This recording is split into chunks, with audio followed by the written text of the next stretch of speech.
Assalamualaikum warahmatullahi wabarakatuh. Perkenalkan, nama saya Rafiska Putri, mahasiswa Universitas Yarsi, semester 3, Prodi Akuntansi. Di video kali ini, saya akan membahas penyembuhan uji asumsi klasik. Penyembuhan data pada uji autokorelasi atau data teridentifikasi terdapat gejala autokorelasi. Pengujian autokorelasi. Menurut Ghazali 2011, ada beberapa pengujian yang dapat dilakukan seperti uji Darwin-Watson, uji statistik Q atau Box-Pierce dan Lee-Jung-Box, serta uji Rantes. Uji autokorelasi bertujuan untuk menguji apakah dalam model regresi ditemukan adanya korelasi antara variabel pengganggu atau residual pada periode T dengan kesalahan pengganggu pada periode T1 atau sebelumnya. Jika terjadi korelasi atau antar variabel pengganggu, maka hal tersebut dikatakan adanya masalah autokorelasi. Dasar pengambilan keputusan dalam uji autokorelasi Darwin-Watson. Metode pengujian sering digunakan dalam penelitian skripsi kuantitatif adalah dengan uji Darwin-Watson atau uji DW dengan ketentuan atau dasar pengambilan keputusan sebagai berikut. Jika D atau Darwin-Watson lebih kecil dari DL atau lebih besar dari 4D/DL, maka H0 ditolak, yang berarti terdapat autokorelasi. Jika D atau Darwin-Watson terletak di antara DU dan 4DU, maka H0 diterima, yang berarti tidak ada autokorelasi. Jika D atau Darwin-Watson terletak antara DL dan DU atau di antara 4DU dan 4DL, maka tidak menghasilkan kesimpulan yang pasti. Pengujian autokorelasi ini dilakukan pada data sekunder aja. Untuk yang primer adanya di validitas, perbedaannya di uji asumsi klasik dan uji asumsi klasik di pengujian autokorelasi, jadi data primer nggak bisa. Kelemahan pengujian autokorelasi pada uji Darwin-Watson. Uji Darwin-Watson mempunyai kelemahan, yakni jika nilai Darwin-Watson terletak antara DL dan DU atau di antara 4DU dan 4DL, maka tidak menghasilkan kesimpulan yang pasti apakah terjadi gejala autokorelasi atau tidak. Jika demikian adanya, maka alternatif yang baik untuk mengatasi masalah autokorelasi ini adalah dengan menggunakan metode lain seperti uji Rantes. Faktor-faktor lain terjadi gejala autokorelasi adalah sebagai berikut. Adanya kesalahan dalam pembentukan model regresi, tidak memasukkan variabel yang penting dalam model regresi. Yang ketiga, memanipulasi data. Yang keempat, menggunakan data yang tidak empiris. Uji Rantes. Uji Rantes merupakan bagian dari statistik non-parametrik yang dapat digunakan untuk menguji apakah antar residual terdapat korelasi yang tinggi. Dasar pengambilan keputusan dalam uji Rantes, jika nilai asymmetric two-tailed-nya lebih kecil dari 0,05, maka terdapat gejala autokorelasi. Sebaliknya, jika nilai asymmetric two-tailed lebih besar dari 0,05, maka tidak terdapat gejala autokorelasi.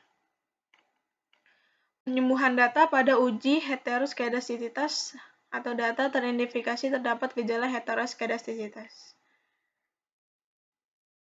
Solusi alternatif untuk mengatasi gejala heteroskedastisitas dalam model regresi. Dalam kasus pengujian heteroskedastisitas dengan uji Glatzer, seringkali terdapat gejala heteroskedastisitas. Berikut ini cara yang perlu dilakukan agar model regresi terbebas dari gejala heteroskedastisitas. Yang pertama, melakukan alternatif pengujian lain untuk mendeteksi ada atau tidaknya gejala heteroskedastisitas atau seperti uji heteroskedastisitas dengan grafik scatter plot, uji Park, dan uji White. Yang kedua, melakukan transformasi data penelitian seperti LN, log10, lag, dan lain-lain. Yang ketiga, melakukan outlier terhadap data yang ekstrim atau jika diperlukan, maka kita boleh menambahkan sampel baru supaya sebaran data menjadi lebih bervariasi dan beragam. Lanjut aja, kita langsung ke SPS. Ini data yang sudah saya masukin. Nah, pertama kita uji DW dulu. Kita klik Analyze, Regression, lalu Linear, lalu yang dependennya ini yang independennya kita masukin X1 dan X2. Lalu yang statistiknya, Collinearity Diagnostic dicentang, lalu Darwin-Watson dicentang,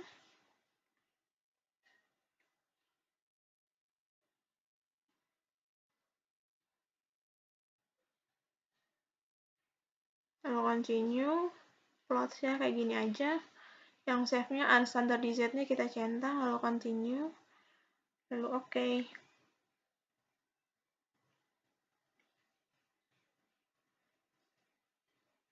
Lalu jika sudah, kita lihat output-nya pada tabel yang model Sumari, yang ini.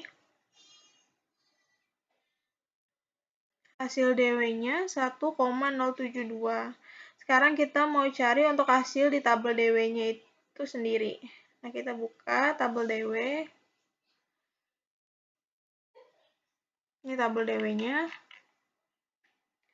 Nah, untuk mencari nilai DW-nya itu rumusnya K dibagi N. K-nya tersebut adalah jumlah variabel independen di data ini. Jumlah variabel independen di data ini, K-nya berarti 2. Yang N-nya itu kan jumlah sampel yang digunakan berarti ada 12. Jadi K-nya ini 2. Ini K-nya 2. Yang N-nya jumlah sampelnya 12. Ini. Jadi nilai DL-nya 0, maaf. Yang ini 0,8122. Yang DV-nya EDU 1,5794. Nilai DW dalam T hitung itu, sebentar saya. Nilai DW pada T hitungnya 1,072, sedangkan yang di tabel DW di tabel DW-nya 0,8122 dan 1,5794. Jadi kesimpulannya tidak menghasilkan kesimpulan yang pasti dari hasil T hitung atau tabel DW-nya. Jadi kita bisa mengatasinya dengan uji rantes atau uji non-parametric test. Pengujiannya yaitu, langsung aja kita buka. Kita klik Analyze, Non-parametric test, lalu Legacy Dialogs, lalu yang Runs,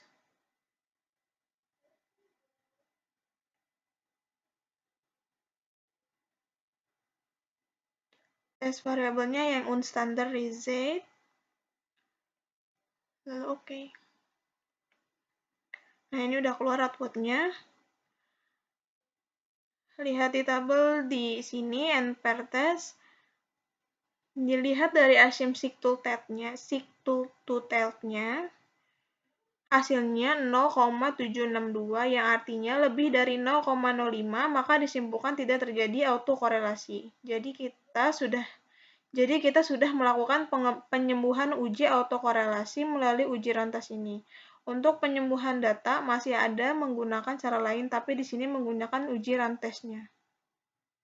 Wassalamualaikum warahmatullahi wabarakatuh.